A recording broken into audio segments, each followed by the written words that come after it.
finds the Barkley puts it up. Does it count? It does. Shake O'Donnell said it counted. O'Donnell said it's good. Oh my goodness. Hey guys, it's Espo here to tell you about our friends at DraftKings. It's everybody's favorite tournament of the year. The golfers are in Augusta, Georgia to compete for the coveted jacket. And DraftKings, the leader in one-day fantasy sports, is putting you in the action with giving you a shot to land $1 million. Oh, you read that right. $1 million this week. DraftKings is giving you a chance at it for free. It's the top prize when you download and sign up using the promo code TBPN. If you haven't used DraftKings, now is the time. I'm telling you, fun app. You can use it. And now when you got a shot at $1 million, why the hell wouldn't you? It's easy to play. Pick 6 golfers, stay under the salary cap, and submit your lineup before the tournament tees off Thursday morning. Then sit back and follow the action. Rack up points and for pars, birdies, and finishing position and more. The more in the red that your guys are on the leaderboard, the closer you are to scoring some green. Even though you may not be able to hit the course with the pros, DraftKings is giving you a chance to scratch your competitive itch and reign supreme. Easy enough for me to say. Interesting phrase there. Download the DraftKings app now and use promo code TBPN. That's TBPN during sign up. This week, DraftKings is putting you in the action with a free shot at $1 million. That's code TBPN, and you can get a free shot at $1 million top prize only at DraftKings.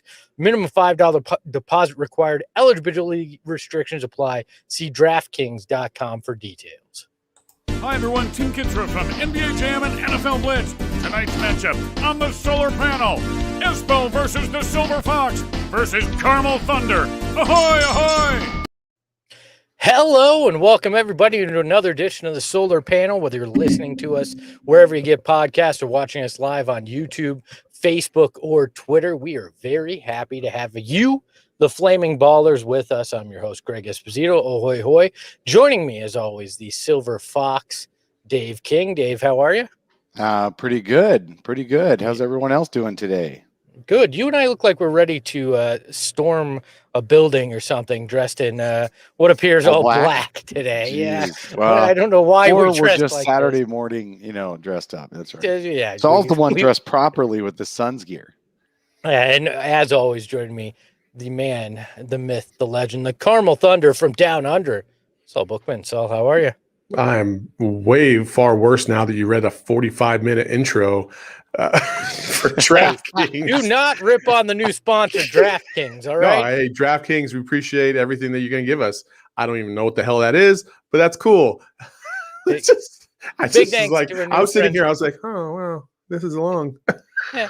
Well, that's what happens when you start making I threw my back out yesterday, so I'm a tad bit cranky today, sitting in this chair right now. You've had a busy week, so you've had a busy week, so we will forgive you for that, Mr. Bookman. Before we get into the Suns, and there's a good chance that neither of you had a chance to see this before we did the show, but started the show, but I'm going to bring it up anyways. The new Space Jam trailer, Space Jam: A New Legacy, dropped this morning.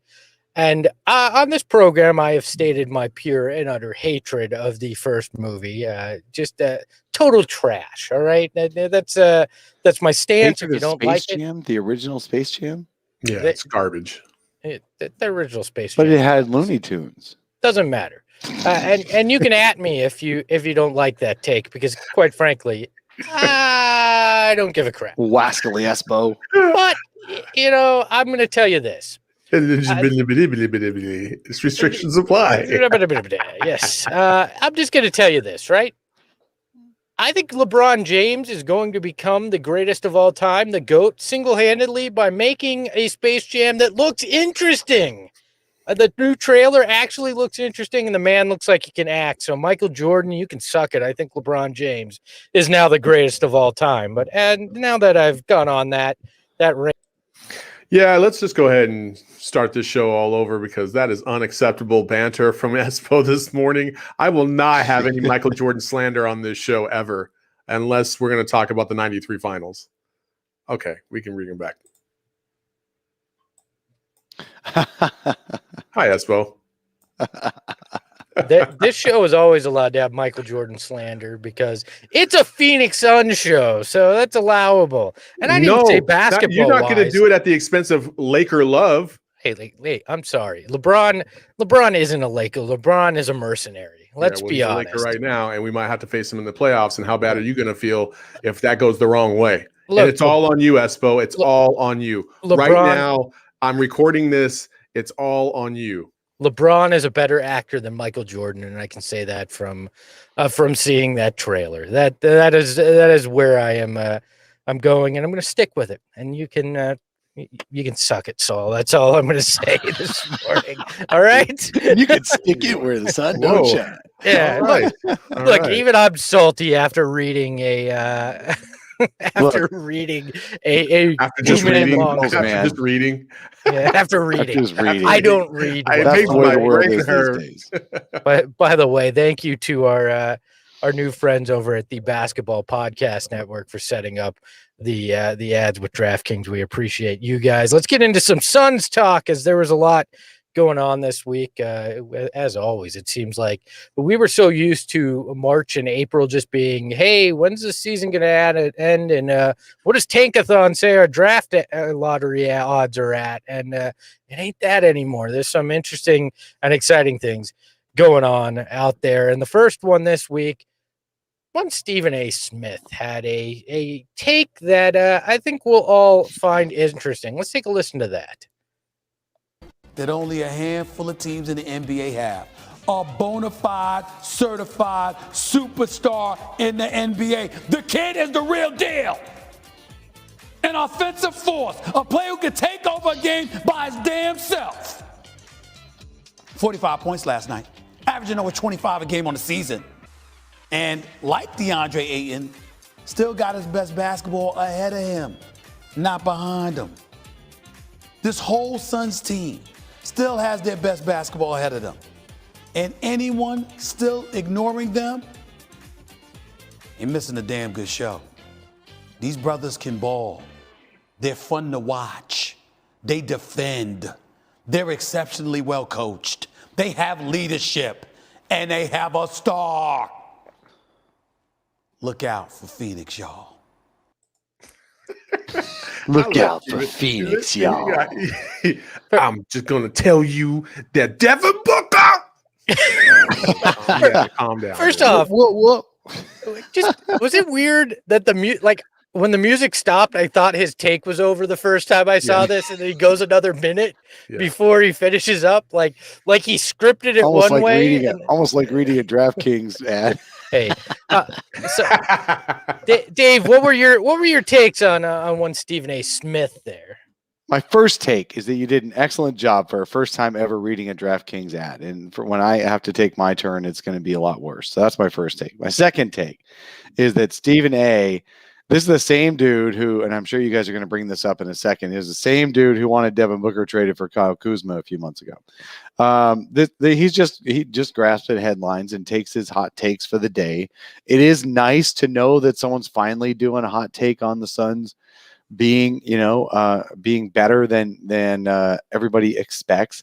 I know the Suns still don't get a lot of credit. I think it was Zach Lowe the other day who wrote that on his 10 things I like and don't like is that the Suns are still not considered one of the top 4 contenders for the representing the West in the finals. They're like, oh yeah, and Phoenix. I mean, you can say, oh yeah, and Utah as well, and oh yeah, and maybe the Clippers as well, just like the Suns. But so they're still not quite getting all the credit we want them to get, but at least they're starting a groundswell. I'll say it like this, and I don't mean to be a homer, but we all know that I went to the U of A, right? And there was, if the Arizona women's basketball team could teach everybody a thing or two about getting disrespected when there's a video that populates from the NCAA about Final Four teams and they are excluded from it, and Adia Barnes is given the double mids in a huddle last night to fire her team up. The way they responded to all this negativity, that's the way you need to approach it. And I think the Phoenix Suns are doing exactly that. They're giving the big middle fingers to the rest of the NBA, like, fuck your feelings. Like, I don't care about you. Swear jar. I don't care about Swear what jar. you think. I don't care about what your impression of us is. We're just going to keep going out there. We're just going to keep balling. We're just going to keep winning ball games. Like, pretty or not, they are winning. And it feels pretty damn good. It feels pretty damn good. So thank you for your big donation to Swears for Kids. It's when you curse and you give God, money. please don't use that phrase because you stick a super jingle in my head when you do. Stop it. Swears for Kids. Stop Giving it. Dave mental issues for you. Oh, God. Look, I mean, Stephen I'm going to A. have to disengage from the chat for a little while. Stephen A. Thank you so much, because if it weren't for you, I wouldn't have known of this young man, Devin Booker, you speak of. I would have missed a 32-point performance on Friday night, because you obviously discovered him when nobody else had on Wednesday. And we appreciate that. Like, I hate this. Oh, there's a star in Phoenix. Yeah, there's been a star in Phoenix for 4 years. Congratulations for waking up and showing up finally. It was like Stephen A. scanned the NBA box score the morning of that show and went, the Suns had a good game, and this Devin Booker gentleman scored 45. Maybe I'll rant about that on my show today. Like, really? Yes. In Devin one Booker's impression, been a you went star. from like the 1960s journalist, Albert, and then to I'm gonna rant about that on my show today. I don't know. I don't know what why all of a sudden Stephen A. was just like, now I'm going to realize there's something going on here. I mean, probably the fact that they're 26-6 in their last. Since starting the season at 8-8, and it's tough to ignore the second best record in the NBA.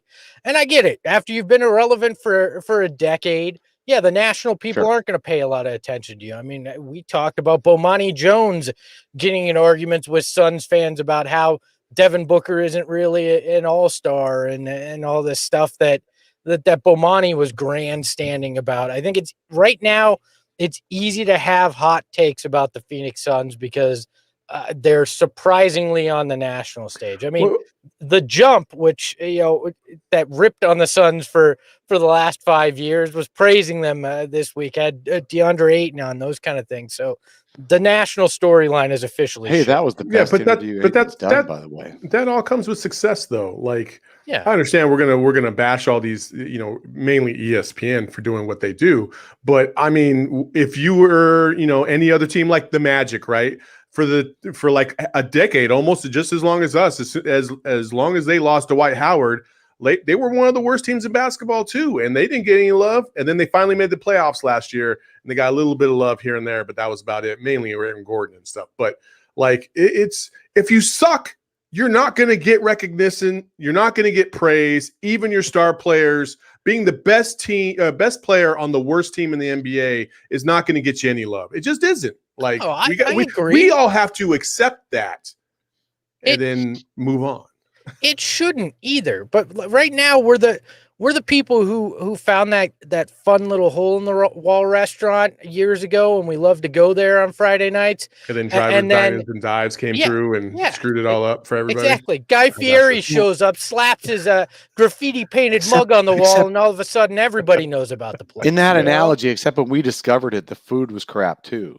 And then it finally got good. And then Diners, Dives, and Drive. This is true. This is true. Yeah. Then they changed the chef, and then all of a sudden things got better. Exactly. Look, the one meal we're just going, we knew about this place.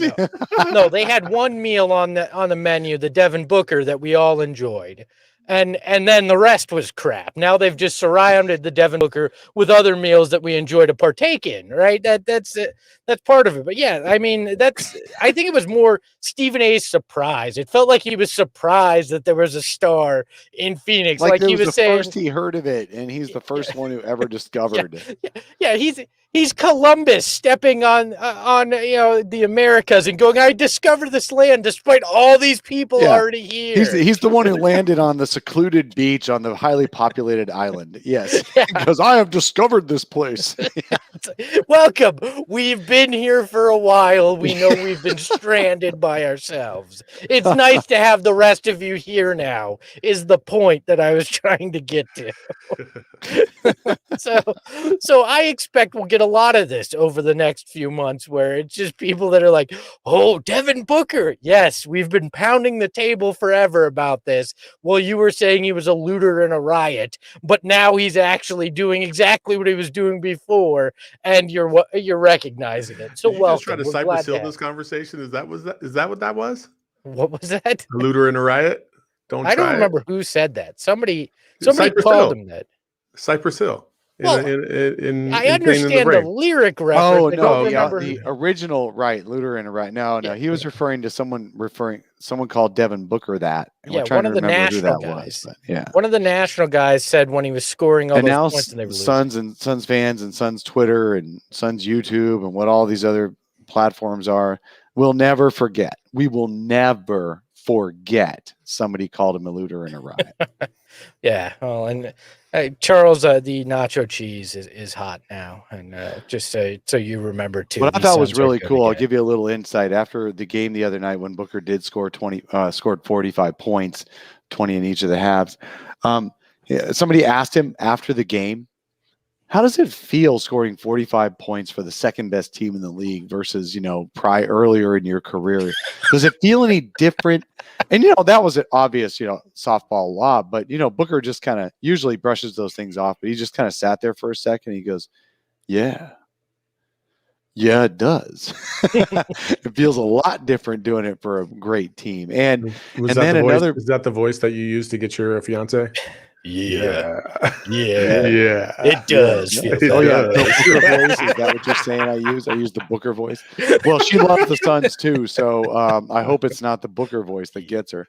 So the next question was, someone caught him talking to Patrick Williams, 19-year-old Patrick Williams, after the game, and giving him some love and all that, and he said, "Yeah, I have always been a quiet guy. I've always been a guy who just wants to do my business, get it done, score, or try to help us win, do everything we can to win, and all that." And now I'm actually seeing that it's been recent, but I'm starting to actually be somebody that people are asking advice from and giving advice unsolicited to people who want to, who are new in the game and may or may not be stars one day, but certainly they are young, athletic and talented people. And Patrick Williams is talented. That's for sure. If you can figure out his offense, and I think that's a great transformation for Devin Booker too. He's always been the young guy that was given advice too. And now he's a mid-career guy who's actually giving advice to the younger generation. That's incredible.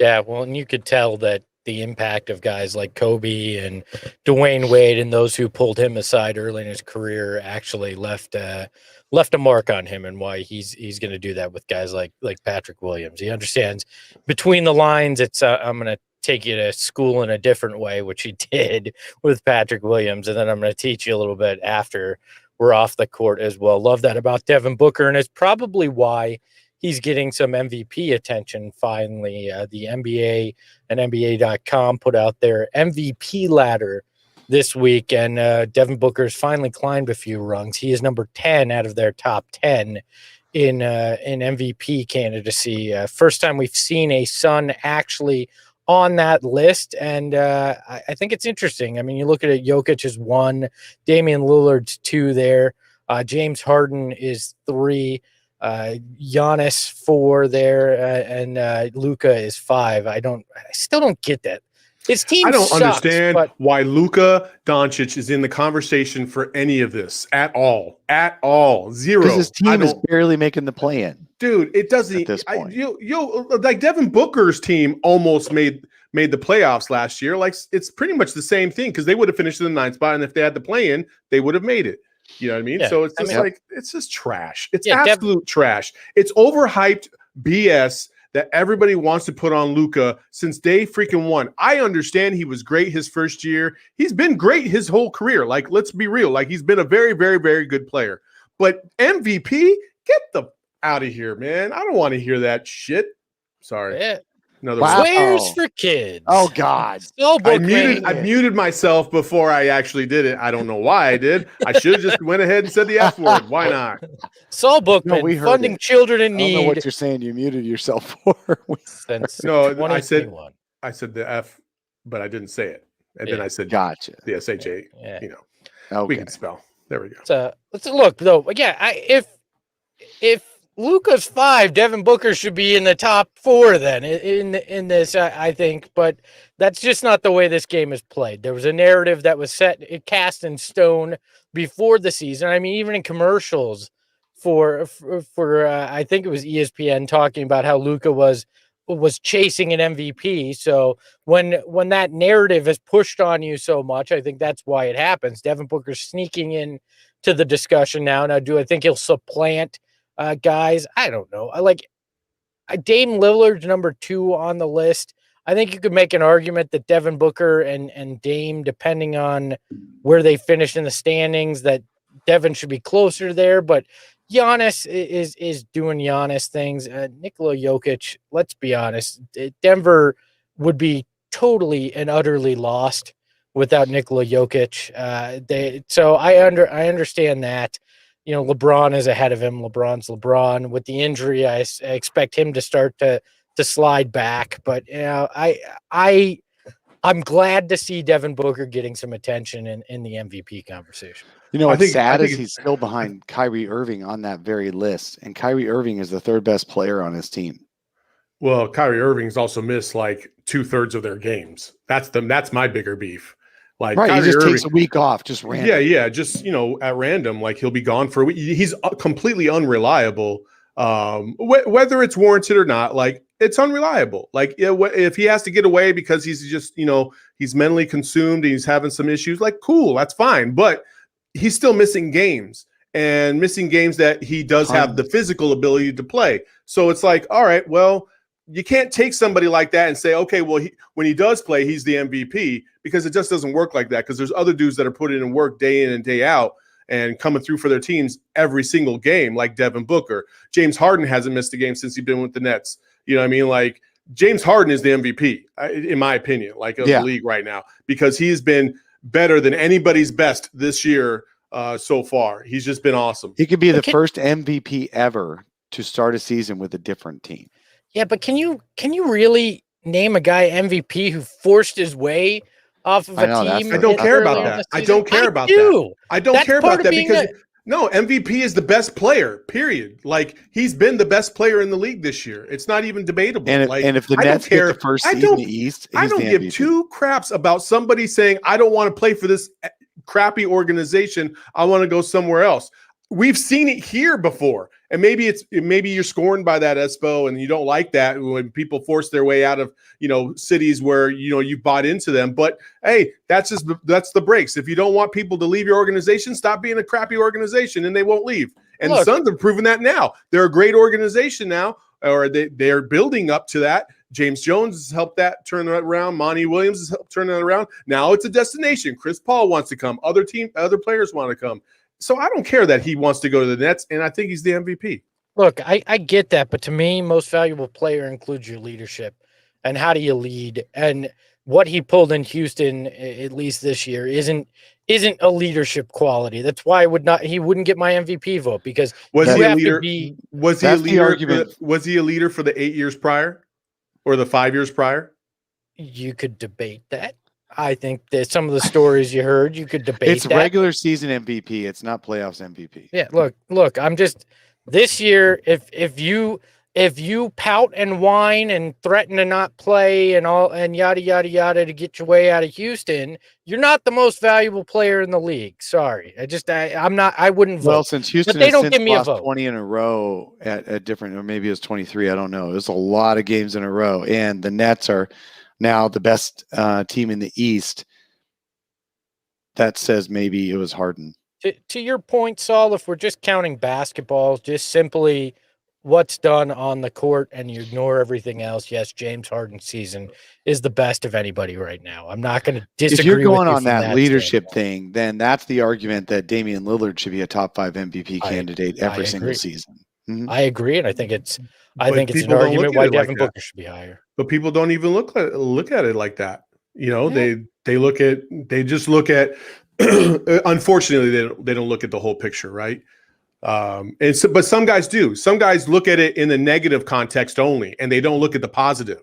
You know what I mean? You got guys like Chris Paul. You got guys like Devin Booker. Damian Lillard, like you just mentioned, dudes that do great things on and off the court, and those guys always get the shaft. They always do. They always do. Because guys finish last. Because Harden and guys like that are the ones that bring all the attention to the NBA. They do.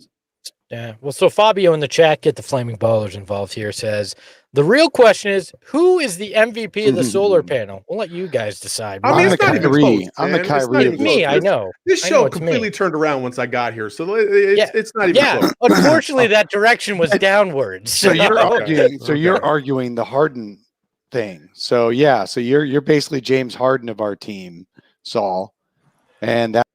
All right, I'm going to just ISO them out because I have the control. I'm the captain. I'm the real MVP. I love it. That. Hi, guys. I love it. He does the I am your captain now. I am the captain now. Look, Saul went Harden. He just went, you know what? Pushing everybody out of the way. I'm going to run this thing. If I went full Harden, I'd be joining the Timeline podcast. Oh, Trust me, wow. They don't want you. They don't want any of us. Wow. If I had a dump button, you'd be gone. Let's just say that. You know what? I got you. I got you, baby. Yeah, thank you. Now, if only we could keep it like this for a little while. You at least he's donating to the kids. That's what I'll say for it. Hey,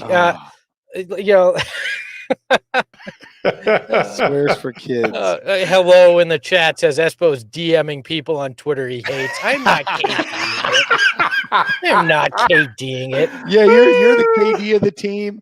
Saul is the Harden of the team, and I'm Kyrie. Hey, that's how it goes. Can I get some? Hey, I would rather be the lemon pepper Lou of the team than the Harden of the team.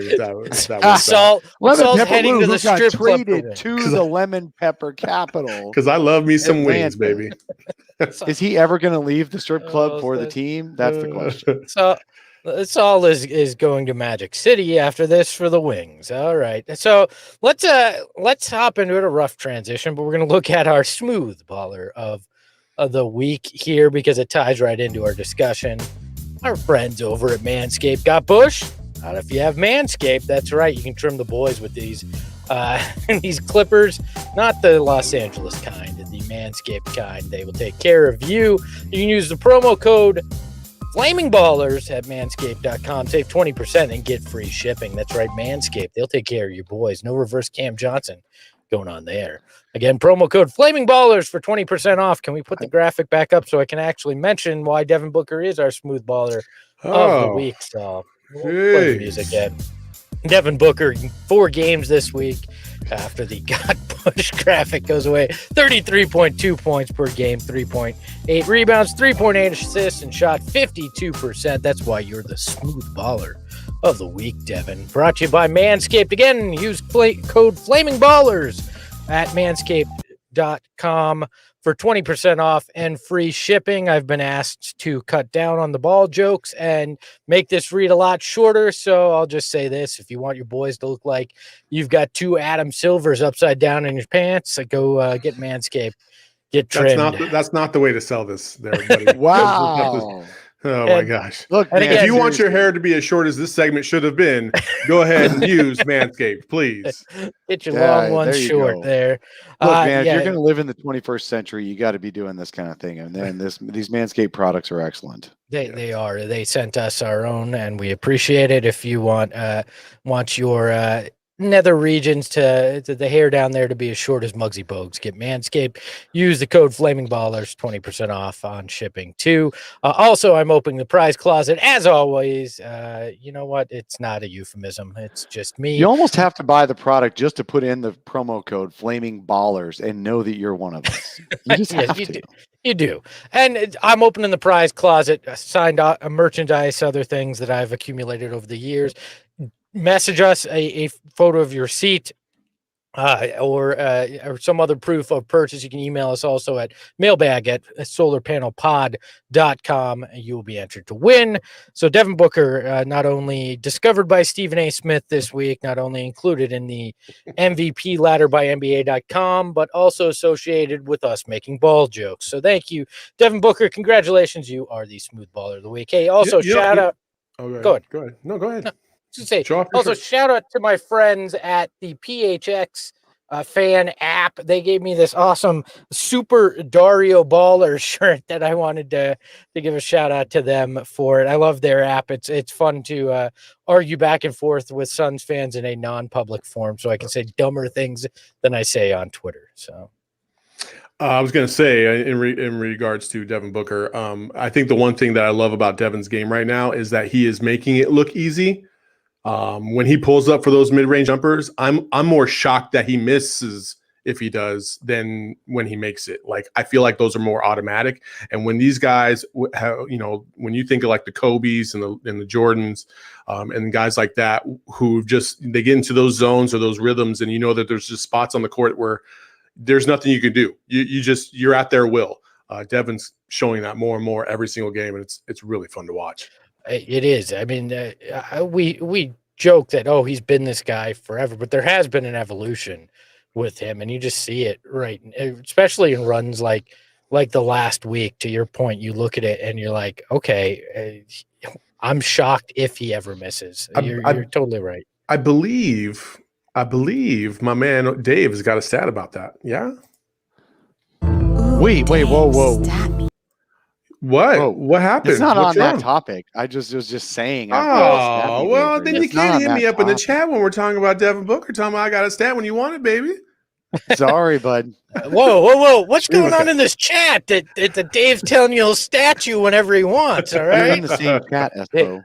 Dave. Yeah, you're in the same chat as I didn't want to mention that. I was just letting you know. Reading has been hard today. Sorry, for man. Espo. This is no, my bad. I just was letting you know I'm ready whenever you want. Okay. Well, Dave, hey, I'm ready and I'm open for you to stat me. Oh man, see. Apparently not. Ooh, Dave, stat me.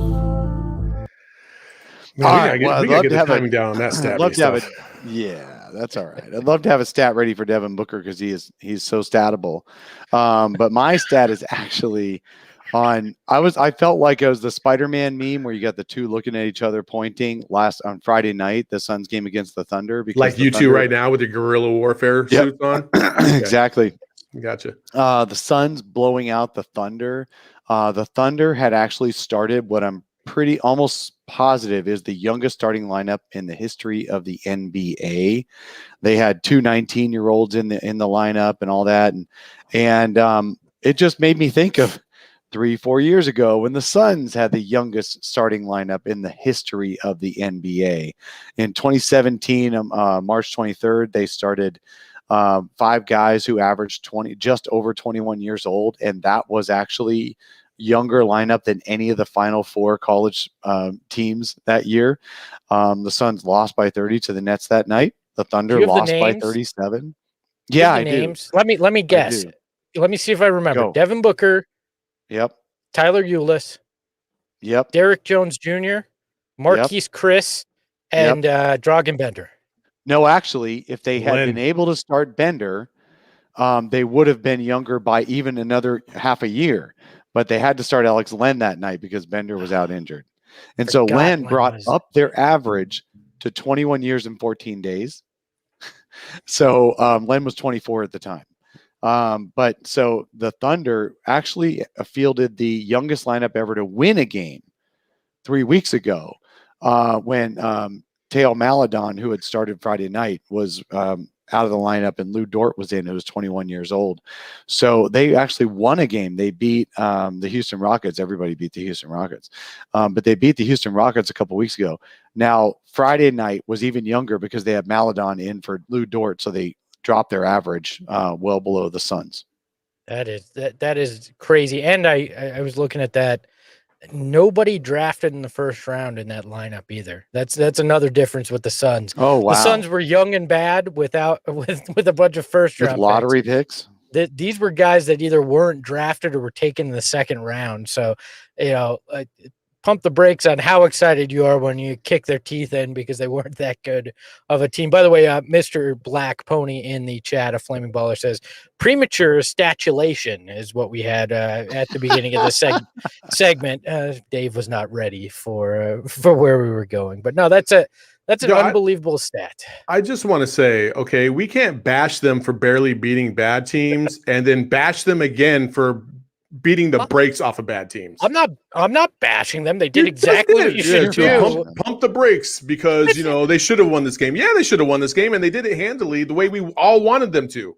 I was just saying that they should kick the teeth in a bunch of 19-year-olds. It's all I'm saying. I got one more stat for you along that line. The Suns won the first quarter by 30 points, 43-13.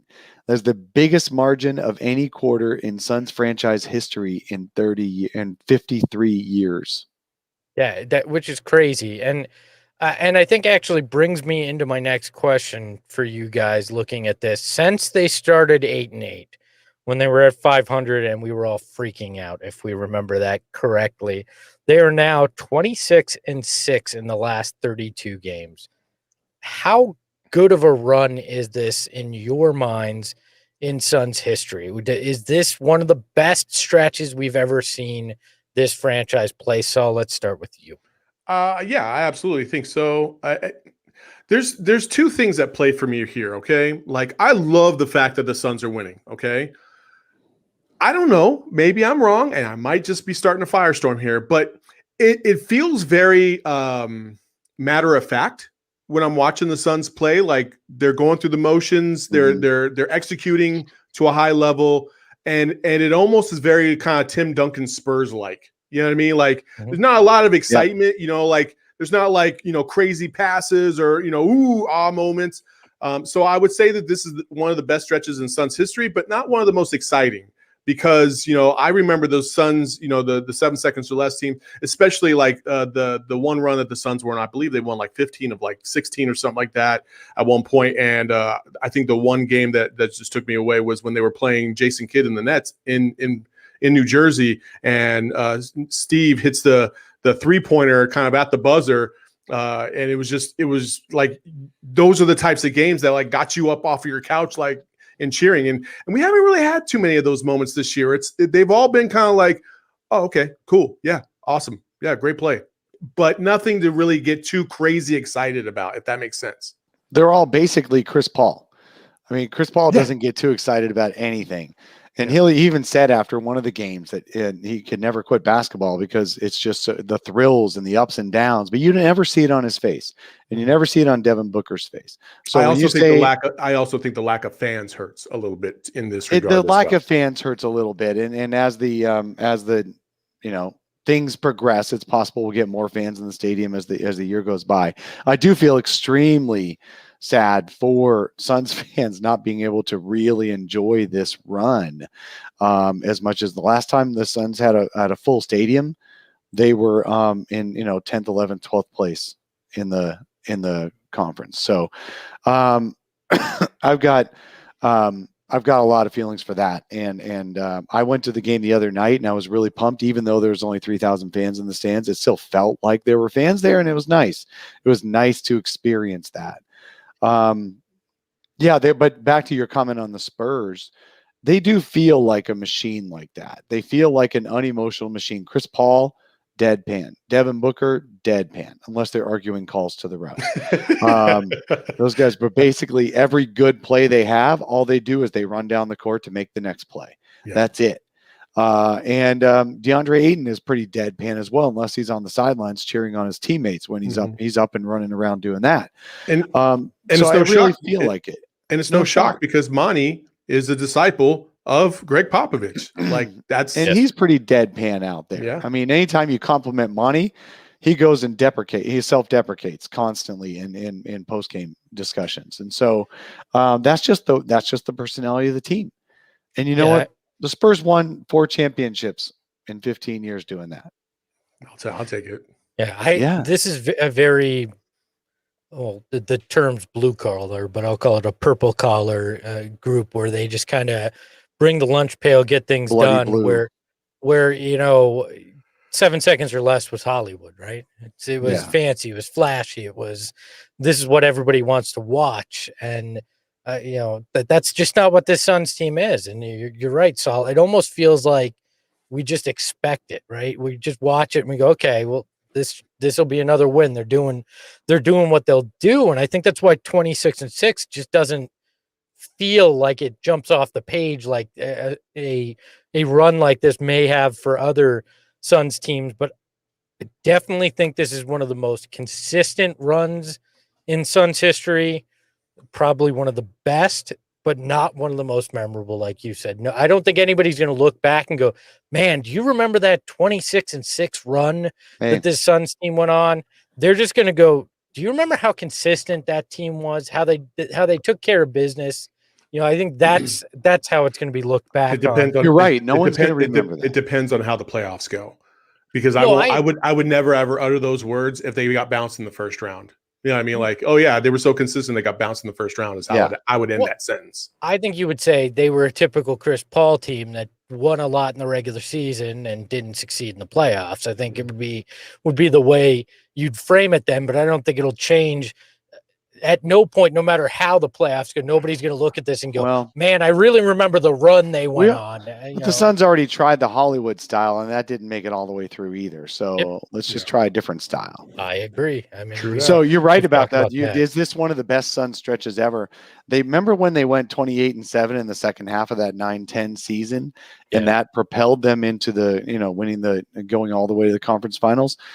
We remember that because it was an exciting finish to the season, 28-7. Will this team 26-6 run? Really, if this team doesn't get past the second round, no one's going to remember 26-6. And they need these wins too. It's not like, everybody. I think some people are forgetting that, like, when we get to like mid-April, end of April, there is a murderer's row of games coming up. And they need to stockpile their lead as far as possible, because you got to assume that they're going to drop a couple, in that stretch. You're not going to win them all. And so, I'll bring up the graphic right here. I mean, just after this week, then you start to go with, Utah, Clippers, and then they got the Wizards, Rockets got a little bit of a reprieve, and then they hit the East Coast. And once they hit that East Coast, and they got the Bucks, 76ers, Celtics, Nets, and Knicks, and then come back home for the Clippers and Jazz. Whew, that's a brutal 7-game stretch. That's right, a brutal 7-game stretch. But by then they're going to have such a cushion on the, on at least on the 4 seed, that they're not going to drop too far out before getting to finish the season. This week preview. This is the sampler platter of a murderer's row, because you go back to back Jazz Clippers, right? Yeah. On national television both nights coming up. Like that's your testing ground right there. You look at it and you go, Jazz Clippers. Prove yourselves. 26-6 is nice, but prove yourselves against the Jazz and the Clippers. That's your measuring stick right there. Tell us who you are in that run. That's what you need right there. And for the longest time, the Suns have played teams who, unfortunately, at the time they play them, have been missing some of their stars. And I think finally, when we get to face Utah and LA this week, we're for the first time in probably a month, we're going to play a team that has all their weapons and see how the Suns match up. And it's going to be nice to see. I'm excited to see those kind of games, because I don't want any excuses. You know what I mean? And you could always make an excuse for all these games. There's no excuse this week. Let's see how they match up. And I think they're going to fare well. Maybe we'll face the Suns will face a full Jazz team. If their plane hits any birds again, Donovan Mitchell will take a night off. So scary. Those photos were messed up, but that people were getting on Donovan Mitchell for taking a personal day. He didn't want to get back on the plane after that. Yeah, I don't necessarily I feel that for that. I felt that. So yes, big week coming up for your Suns, but we talked about some historic runs for the Suns, and one of those teams that had one of those runs was the 04-05 Suns, that original 7 seconds or less team, and that team had one Joe Johnson on it. And this week, in an interview with I think it was Whistle Sports, he actually discussed if he felt like they could have won a title and should have won a title. No doubt. If I stay with the Phoenix Suns, we'd at least have one title. that haunts me as well, because that's probably the only time I really felt I really had a real chance, to win a championship. So yeah, that's a tough one. So do you guys feel like they would have won a title if Joe Johnson had stayed, and feel as downtrodden as he sounded while talking about it? Oh, I just want to cry when I hear that, man. Because I truly believe if Joe Johnson stays, we do win a title, maybe two. It's hard to believe that team would have lost, after all that experience that they gained against the Spurs, and Joe breaking his face, basically. It just, every time I hear that stuff, I'm like, then why didn't you stay? But I understand why he left. Well, so if Joe doesn't break his face, I think they win a title that year.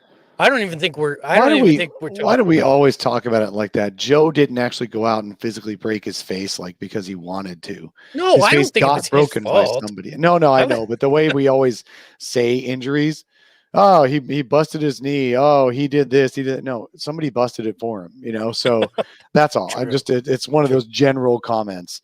Joe Johnson fell flat on his face and broke it. All right. Yeah, purposely. Yeah. Just wham, just threw it down.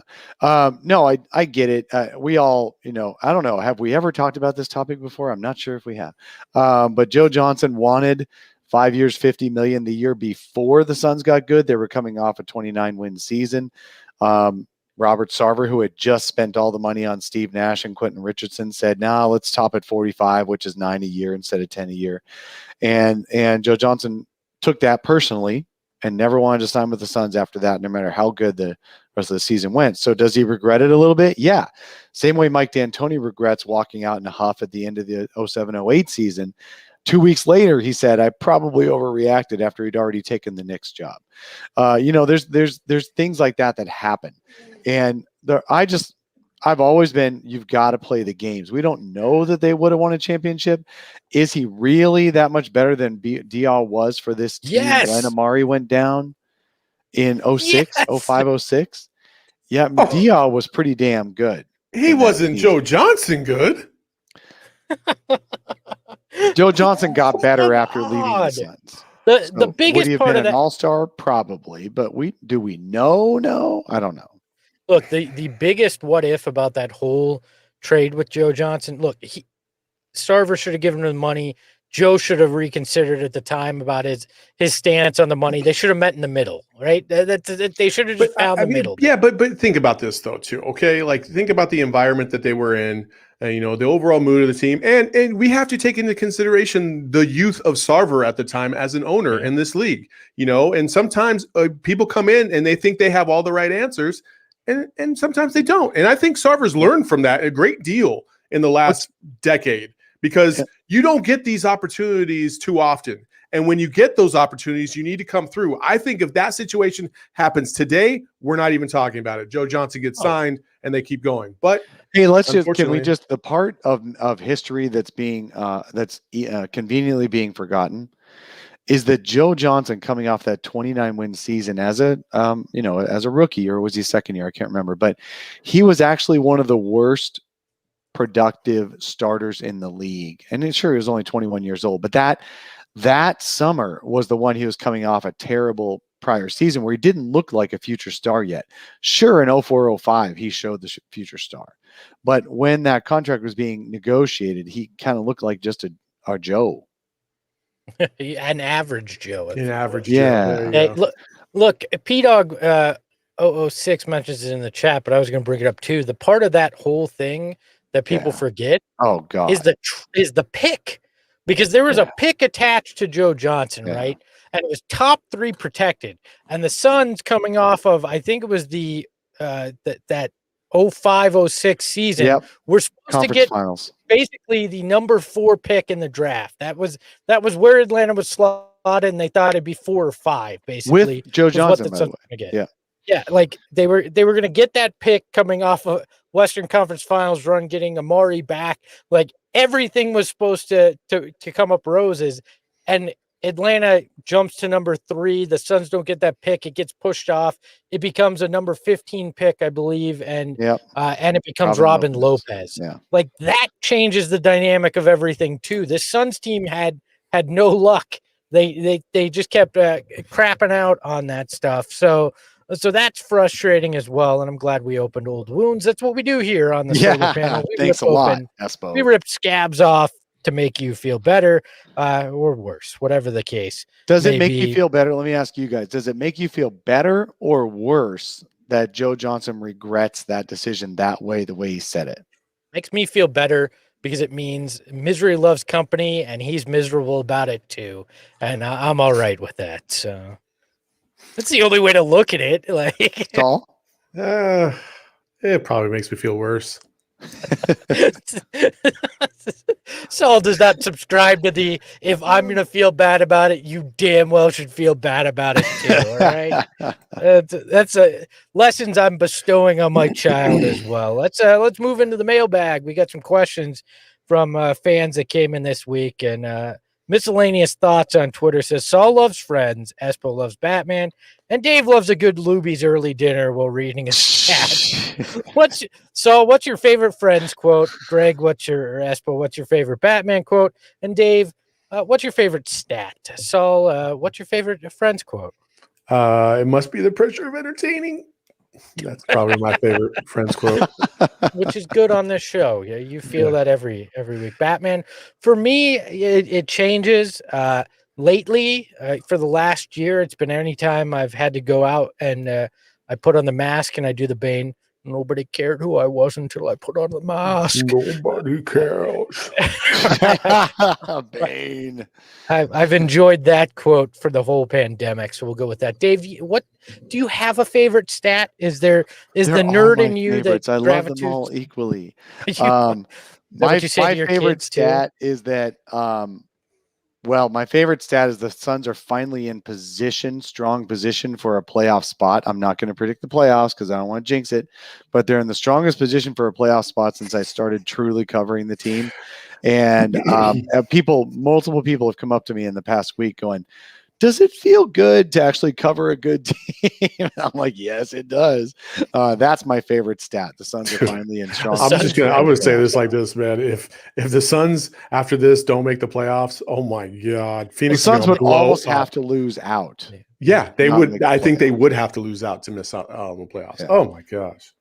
By the way, do we have the ability to ban people from the chat? Because Perplexed Damage, one of our longtime Flaming Ballers, just said Moon Knight is greater than Batman. Screw you, Perplexed Damage. Moving on in the mailbag. Brian Higgins. Know that reference. Brian Higgins emailed us at mailbag@solarpanelpod.com and asked, what is one former Sun from the last 7 years that you could plug into this team to make them an instant title contender? Ooh. I thought it was an interesting question because you got to go back and there's not a lot to pick from. No. He said the last 7 years. Good math. Last 7 years. Former Sun from the last 7 years. Ooh, you guys are not going to like my answer. Want any of them? Do we want any of them? But you have to pick one. If you had to pick one, who would it be? I know who yours is going to be, Saul, just based on that reaction. Oh, you do? Uh-huh. I don't think you do. Do you want me to guess? Sure. Markieff Morris. Yeah, buddy. Wait, which one's the one that plays for the Lakers? Markieff. Okay, yeah. Look, I don't think you're necessarily wrong. You can't possibly That's the sad part. Oh, that's the sad part.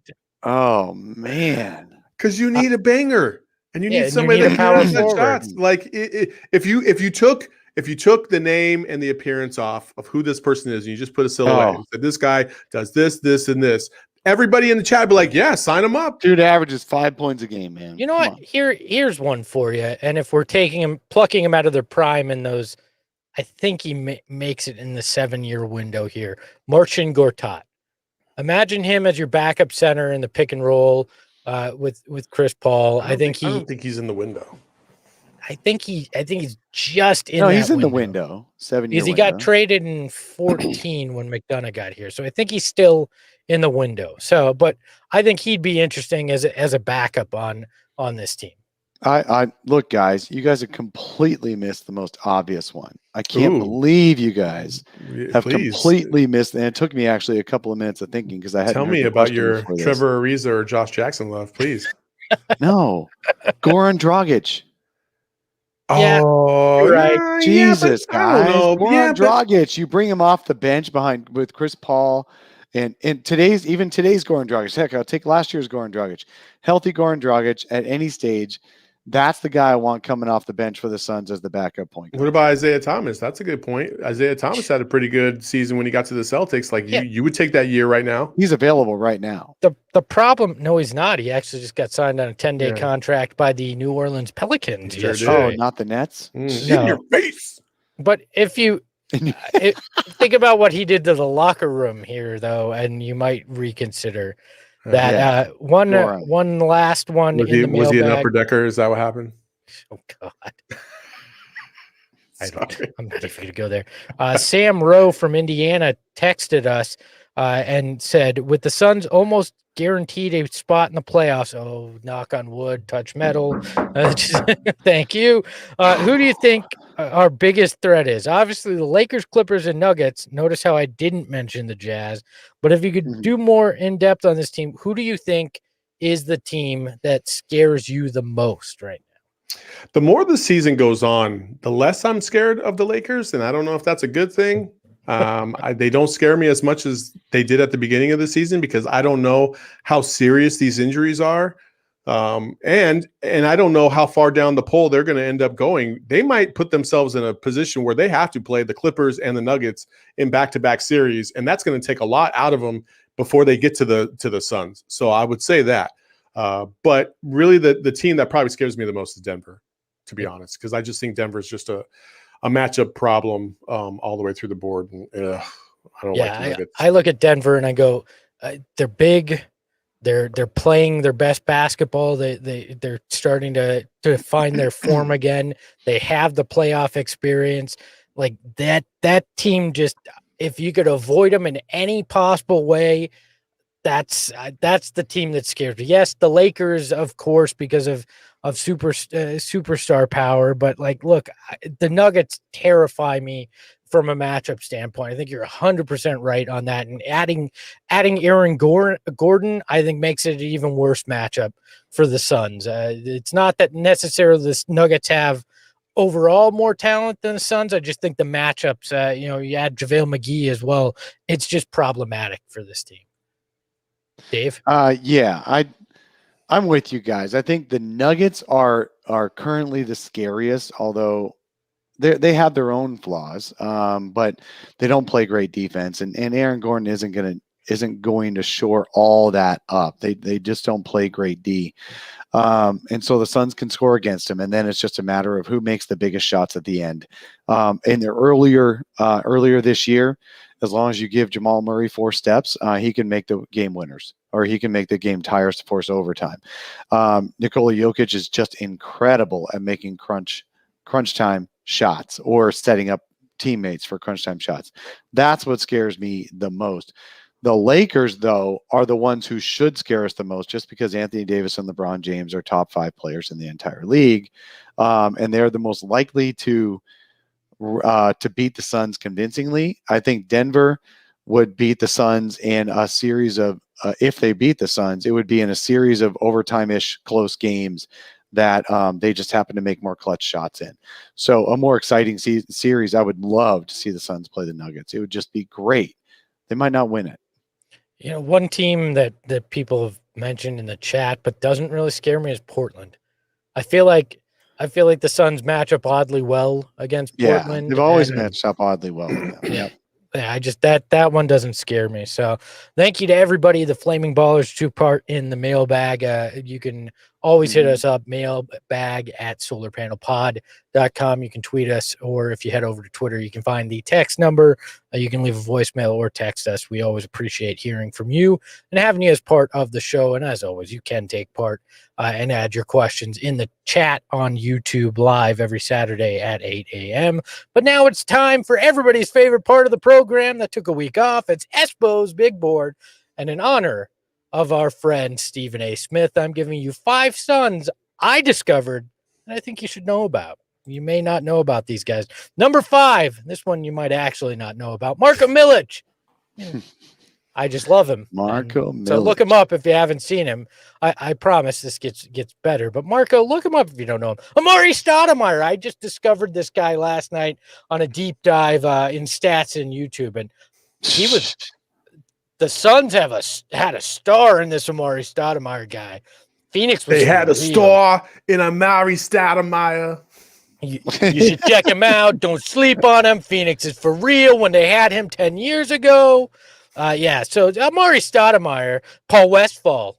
If you don't know Paul, you don't know the Suns. I mean, this guy is great. You should go look him up too. Next on the list, Charles Barkley. I know you guys don't know about him, but I really think you should know about him because who's that guy? Was damn entertaining and quite good at basketball. So Charles Barkley, just discovered him. Good for you to know. And last on my Stephen A. Smith list is Steve Nash. I mean, who knows about a short Canadian white kid that played basketball in Phoenix? Absolutely nobody except for me. I discovered this guy, and I think you should check him out too. That is the top 5 Suns you might not know about that I discovered, like Stephen A. Smith discovered discovered Devin Booker earlier this week. So that is Espo's big board. Obviously, discoveries. A total lack of research on my part and just a dumb joke this week. Not unlike most Espo's big boards. So I liked it. Well, anytime you can make fun of Stephen A. Smith, you got to do it because it's just that bad sometimes. Any final thoughts on the week? We got a big week in Suns basketball coming up with the Suns taking on the Jazz and the Clippers back-to-back on Wednesday and Thursday this week coming up.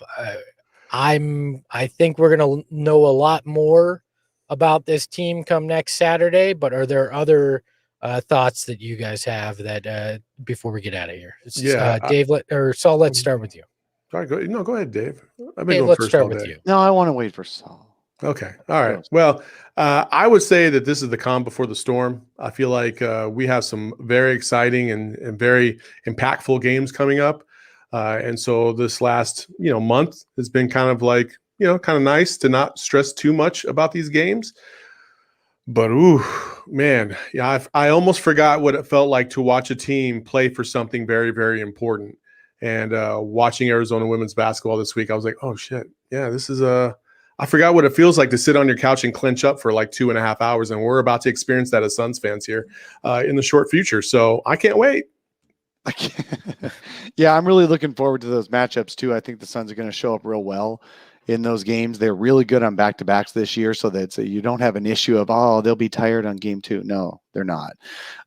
It is possible, obviously, that they could lose those games, but I really do think that that the Suns are going to show out well next week in those back-to-back games. The ones I do worry about are the ones you keep talking about, Saul, which is that late April trip back east and that series of games. That's going to be really tough. But you know what? Good teams have tough stretches. They've got to show or they don't show. It won't have any impact on whether they win in the playoffs or not, because you only play certain teams in the playoffs, and that's going to all be based on matchups. So I'm just really having fun, looking forward to watching some games with healthy lineups in them and the Suns staying healthy. We're all crossing our fingers the Suns stay healthy, so there isn't any excuses for losing. What's the record when after taking on the Clippers and Jazz? They have another game before that too. Look, I just mean in those 2 games. What do you think they come out of those 2 games? 1-1. 2-0. Hey, there you go, Saul. Because I'm Mr. Negative, aren't they? Because I'm Mr. Negative, and we need all 3 options represented. I'll just go 0-2. Why not? Long John Silver 85, one of our flaming ballers who clicked that join button on YouTube. He asks, if you were getting jumped, who on this current roster are you choosing to help you? To help me fight? You're getting jumped? To help save you. Yeah, to help fight. Chris Paul, because he'll just call in all of his reinforcements and get I'll do Chris Paul. I'm picking Torrey Craig. That dude looks like he would just come in and jack somebody up. I don't know. I think I'd probably pick Jay Crowder. Jay Crowder reminds me of that dude off of Get Rich or Die Trying that was yanking dudes' teeth straight out of their mouth. Yeah, Jay Crowder. All right, I think that's fair. I saw that in the chat and thought, you know what, I'm going to ask this because it's an interesting question. And Long John Silver 85 says he'll choose Crowder as well. So so that is somebody says Mikal Bridges. I love No. Mikal, but the Warden ain't a guy I'm picking in a fight. He might gonna reach get out and just outweighed by steal their weapons though before they even know. This is true. what's happening. This is true. So that is another episode of the Can Solar I still Panel. pick Markieff Morris? Only if the guy insults his mother can you pick Markieff Morris. Allegedly. And only if his brother's there. Yeah. So that brings us to the end of another Sun Solar Panel for the Flaming Ballers. We appreciate all of you. Thank you for joining us on Saturday. Remember, you can subscribe to the show on YouTube or wherever you get podcasts. We appreciate it. 5-star reviews over on Apple Podcasts. Drop one of those in there. And I'm going to throw out a new challenge. If you are musically inclined and can create a Swears for Kids jingle for us, I've got a Penny Hardaway autographed magazine I will send your way. Nobody do this. Please, nobody do this. Please do it and make Please do it. Yes. Make it as annoying and getting caught in your head as possible just to upset Dave. So Swears for Kids jingle. You can mail it to mailbag at solarpanelpod.com, or you can tweet it to us at Sun Solar Panel. For Dave King, you can find him on Twitter at Dave King NBA. The NBA is there because it's the only time he can watch TV without seeing the Cars for Kids ad that drives him nuts. So you can find Saul on Twitter at Saul_Bookman. The underscore is there because the Saul is muy caliente and the Bookman just is the wet blanket. And they don't get well. They aren't friendly together. You can find me at Espo. It's at Espo because people who gave me my nickname when I was younger were highly uncreative. So that you can find the show at Sun Solar Panel. And until next time, ahoy hoy, and thanks for watching and listening. Barkley, 20-footer, yes, for the tie. Score turnaround shot in the air. It's good. Finds the Barkley puts it up. Does it count? It does.